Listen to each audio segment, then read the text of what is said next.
Ó, você sabe o que é levar uma vida ortodoxa? O que vem a ser ortodoxo? Bom, ortodoxo é aquele que segue fielmente um princípio, uma norma, uma doutrina. Vem do grego otos, que significa reto, doxa, que significa fé. É aquele que está em conformidade com a doutrina religiosa, tido como verdadeira. É uma expressão usada em referência a algo rígido, tradicional, que não evolui, conservador, que não se adapta e admite novos princípios e novas ideias. Essa é a pessoa ortodoxa. Então, gente,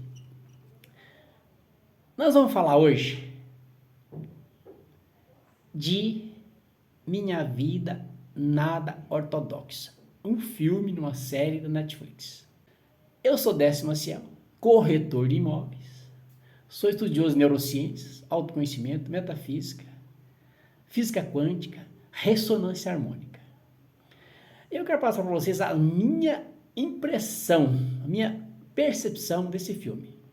Então você vê, levar uma vida nada ortodoxa é aquele indivíduo que faz referência a algo que não segue nenhuma regra tradicional, foge do que é comum, do que é convencional. E essa série na Netflix me interessou muito, eu gostei, são 3 temporadas, né? Ela narra a história real, veja bem, real, de uma empresária, de uma mulher chamada Julia Hart, que aos 40 anos ela fugiu, deixou para trás uma vida numa comunidade ultraconservadora, um sistema religioso fanático, e saiu para Nova York. E se tornou uma grande empresária e multimilionária. E hoje ela leva a vida de riqueza, de abundância. E ela também começa a ajudar as pessoas, as mulheres, a se libertar dessa escravidão, desse sistema religioso. Ela conta que a vida na comunidade, que é ultraconservadora, você vê, em pleno século XXI, nós temos religiões aí que encabrestam as pessoas, querem dominar. E ela não vivia, era uma escrava daquele sistema onde a mulher é uma máquina de fazer filhos. Isso ela conta lá. O marido é quem manda, não pode trabalhar. Ela estava lá para servir ao marido daquela comunidade. E nessa comunidade, a mulher só pode tocar o homem depois do casamento. Quer dizer, a mulher pode quase nada e o homem pode quase tudo. Se separar, então, para casar, seria um problema. Segundo o ritual, segundo as normas dela, vai ter dificuldade e não vai casar. Então, nessa religião, ela é criada encabrestada. Com relação ao sexo, então, era super tabu. Ela conta, por exemplo, que casou aos 19 anos. E só foi ter seu primeiro orgasmo aos 36 anos. Veja bem, ó.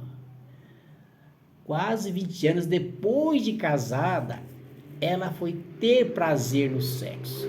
Veja que situação a mulher vive neste ambiente, nesse sistema religioso ultraconservador, ultrapassado. Mas acontece que Júlia tem uma mente para mudança. Ela tem somente a mudança de crenças. E como ela veio de um ambiente totalmente ultraconservador e radical, onde o homem, eu disse lá, pode tudo, a mulher quase nada, ela agora vira a chave. Ela tomou uma decisão para romper com esse padrão. Me lembro do discurso uma conversa que John Kennedy teve com Von Braun, né? O projetista que colocou o homem na Lua. Ele perguntou para ele: como podemos fazer para fazer um foguete para colocar o homem à Lua? Ele falou: só basta a vontade de tomar uma decisão. Então foi isso que Julia Hart fez.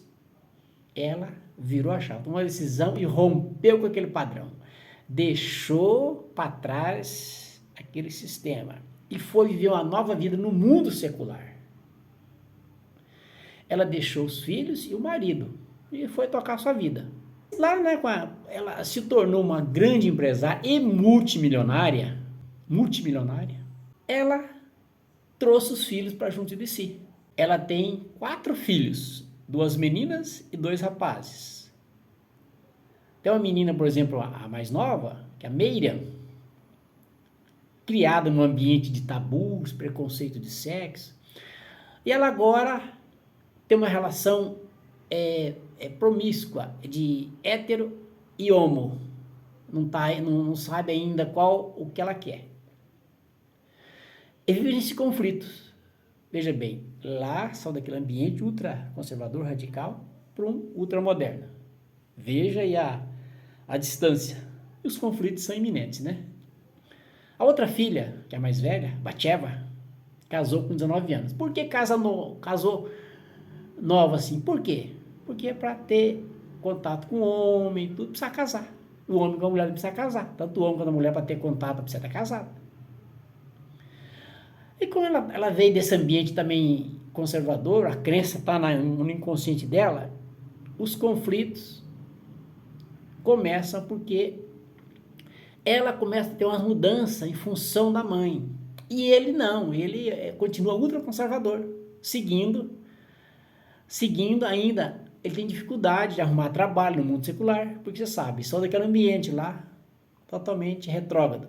Com o ambiente ultramoderno, vai ter dificuldade, porque no mundo aqui é muito mais competição, assédio, o comportamento totalmente diferente, roupas, etc. Né?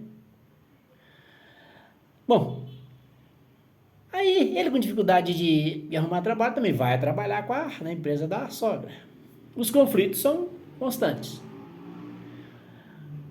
E a filha, né, mais velha, influenciada pela mãe, acaba se separando. Pois ela, né, ela mudou, mas o marido não. E o casamento deles começa a degringolar. Aí tem o filho mais velho, Shlomo, já com 26 anos, veja bem, 26 anos, hein? Ainda virgem, nunca teve uma relação com mulher alguma. E ele segue à risca ainda, mesmo vivendo em Nova York, segue à risca o padrão da religião lá. Aquele ritual das orações, o sábado, sabá. Aquela crença ainda está entranhada no seu subconsciente. E ele segue à risca aqueles rituais. E ela também tem um filho mais novo, o Aron, 15 anos, que tem a moradia compartilhada, convive com um compartilhamento, uma parte do tempo na casa da mãe em Nova York e outro com o pai lá na comunidade, nessa comunidade lá no Brooklyn. Porém, ele, com doutrinação, um rapaz mesmo dentro daquele meio, é um cara esperto, questionador. Ele questionava a mãe, por que a mãe quer impor a sua ideologia liberal e ele com a ideologia mais conservadora. Ele não concorda com isso, mas acontece que ele é menor de idade, ele tem que seguir o que a mãe fala e o pai fala. Tanto é que ele quer estudar na escola religiosa, para seguir o padrão daquela comunidade. Ser futuro pregador, pastor, não sei como que é nessa comunidade. Ele quer seguir o padrão da comunidade. E ele fala, quando a mãe questiona, mas como, filho, essa religião, ela impõe um sacrifício à mulher. A mulher lá não é muita coisa em relação ao marido. Sabe o que ele responde? Não, mas foi Deus que disse isso, foi Deus que escreveu. Veja a mente dele como é que está cauterizada dentro daquele princípio. Como, né? Mas ele acredita piamente que foi Deus que escreveu naquele livro lá, que tem que ser assim, que a mulher tem que ser escravizada dentro desse sistema religioso. E nessas religiões ultraconservadoras, a mulher é capacho. O homem faz o que quer e a mulher, né, não pode fazer nada. Separou, não pode casar. Veja a cabeça do rapaz, como foi doutrinado. E os conflitos entre a doutrina da comunidade e o mundo secular é constante. Aí como a filha Batsheva, né, a filha mais nova, já 29 anos, se separa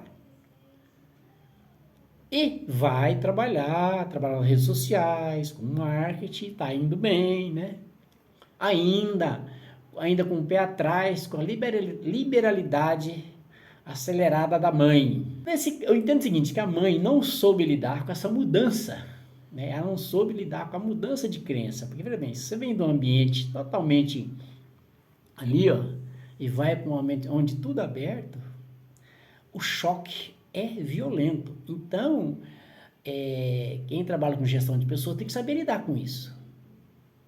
Tem que saber. É com o tempo, vai mudando, mas não, ela queria assim, mas mesmo assim ela conseguia unir a família. Então a Júlia tinha essa dificuldade de lidar com o mundo liberal, né, atual, e queria impor sua vontade aos filhos, né? E também o casamento da filha foi pro ralo, porque ela tanto influenciou tanto. E a Júlia também se separa. Por quê? Porque o marido também não estava aguentando aquela maneira dela lidar com os filhos, né? Ela fazia muitos filhos, você sabe, os filhos, o ciúminho, dor de cotovelo, né? E acabou se separando. E vão brigar na justiça. Aí ela é demitida da sociedade, desligada da sociedade. No entanto, como ela é uma pessoa com a consciência expandida, ela sabe lidar com desafios, ela já estava montando outra empresa, né, tipo, no metaverso, e vai superar, que isso aí vai ficar para o próximo vídeo, que ela vai na 4ª temporada dessa série. Certamente vai ter, eu acho. E nessa inteirinha, Miriam, a filha mais nova, já se estabelece numa relação homoafetiva. Ela decidiu que é homoafetiva e tem uma relação homoafetiva com uma menina sueca, estudante em Nova York, Estados Unidos. E ali estão trabalhando, porque a menina sueca, para ficar nos Estados Unidos, tem que fazer alguns testes, né? E pra você ter uma ideia, a Mary está tão decidida até casar com a menina, para a menina tornar cidadã americana. Mas aí a mãe impede, que você está fazendo a coisa errada pelo motivo certo. Acalma, né? E a coisa aí terminou, aí nessa parte do relacionamento, continua. As duas estão praticamente casadas. É o relacionamento afetivo que a NET colocou faz parte da vida do real dessa família. E dentro também desse imbróglio, né, os bastidores funcionários da empresa, né, que a Júlia, ela é CO, né, depois que ela vendeu a empresa lá de sapato lá no começo, há 10 anos atrás, ela se tornou CO dessa grande empresa multinacional, Elite World Group, e era CO, sócia com o marido, ex-marido, né, ex-marido atual. E nesse tempo, o marido e a Júlia entram em conflito judicial, demanda, se separa, aquela briga, né, justiça, e sai na imprensa, e confusão, mas ela está firme no seu propósito. Ela tem uma capacidade extraordinária de lidar com situações adversas. Isso me chamou muita atenção nessa empresária. Nós podemos aprender com ela algumas coisas com ela. Eu gostei das atitudes dela. Então, aí, gente, minha conclusão é que a Júlia tem uma capacidade extraordinária para superar desafios. E a vida dela continua e vai continuar. Ela está montando outra empresa, certamente vai ser muito bem sucedida. Porque ela enriqueceu. Apesar de ter perdido quase tudo, ainda sobrou alguma fortuna para ela. Então eu quero dizer o seguinte, veja como as crenças moldam o nosso destino, o destino de cada um. E na religião, ela saiu da escravidão, e a religião, depende da religião, ela escraviza o cidadão. Ela escraviza. Então, mas a Júlia, ela tem uma atitude altruísta, ela começou também a ajudar pessoas, as mulheres, se libertar daquele fardo da religião. Veja que interessante a generosidade dela. E outra coisa, a religião tem um lado perverso.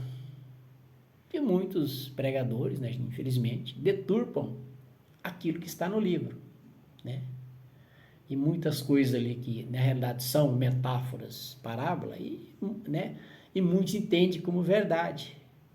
Mas isso é percepção de cada um.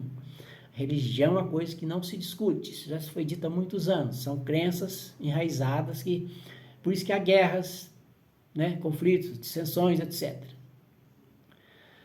Agora, Eu acho que vale a pena você assistir para você conhecer as regras rígidas desta religião ortodoxa, de toda a complexidade para romper com essas crenças, os conflitos, né? De um extremo, liberalidade, talvez libertino, para uma ultra-ortodoxa, ultra-conservadora. Então é importante, como eu li uma das leis do universo, a lei do ritmo e da polar, tudo, né, é como a onda, né, do ritmo, é como a onda do mar na água, vai e volta, tudo vai e volta, né, é um ritmo, vai e volta, não há bem que dure para sempre e no mal que nunca acabe, a nossa vida é cíclica, então tudo passa, e a polaridade, tudo tem o lado bom e o lado que não é bom, né, se tem o escuro porque existe o claro, então é importante trazer para o meio. Os extremos é muito perigoso. Os extremos religioso, negócios, né? Política, relacionamentos. Os extremos levam ao fanatismo e que gera conflitos, guerras, dissensões, quebra de relacionamentos, né? Separações, né? E o mundo, dessa forma, o homem acaba transformando o mundo num manicômio global. Gente, então depois dos comentários, nós vamos falar mais depois, outro vídeo, né, o primeiro da série, que nada ortodoxo. É de uma jovem também, né, baseado no livro de Deborah Fieldman, que narra a história real de uma jovem que fugiu também de um sistema desse e foi morar em Berlim. E ela é perseguida, é uma história interessante, para você saber. É para você analisar como o comportamento das pessoas, como é que funciona a mente das pessoas de um sistema. E também, certamente, terá a 4ª temporada de Minha Vida Nada Ortodoxo. Eu quero dizer o seguinte, se você gostou, beleza. Se não gostou, não tem problema. Faça um comentário, desça o pau, não gostei, são muito, né? Mas eu quero dizer assim, todos nós temos uma opinião, eu tenho a minha, né? Essa foi a minha percepção. Faça comentários, né? Bom ou ruim, não tem problema. Mas se você acha que é interessante compartilhar, compartilhe, vai ajudar o canal. Né? Passe para um amigo, para alguém que você quer. Jogue em outras redes para o canal. Quem sabe alguém vendo essa história pode também dar um novo direcionamento na sua vida. Gente, tamo junto.